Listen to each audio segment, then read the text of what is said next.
Ja, so een storie en ek dink dit is baie belangrik dat ons hieroor gesels is natuurlik Justine Chiweda, die prosecutor wat laas jaar op 17 Oktober met suur gegooi en geskiet is ongelukkig die naweek oorlede aan haar beserings wat sy daar opgedoen het.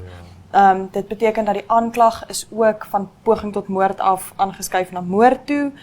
En ek dink iets wat my baie bygebly het van hierdie is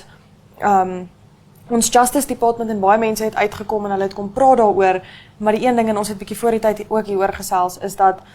dit was nie net 'n attack op een prosecutor nie. En dit is iets wat hulle ook gesê het, is dat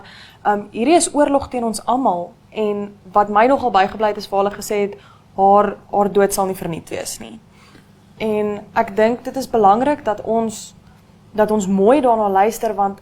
vir my gaan dit oor, dit was nou een vrou, wat besluit het, sy gaan geregtigheid laat geskied, en sy gaan nie, want hulle het daar natuurlik probeer omkoop ook, 100.000 Namibiese dollar waarmee hulle haar probeer omkoop het, en sy het net gesê nee,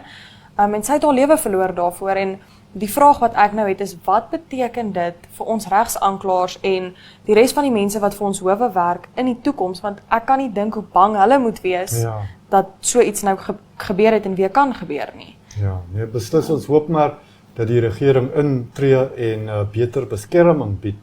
vir ons regsaanklaers en almal in daai bedryf.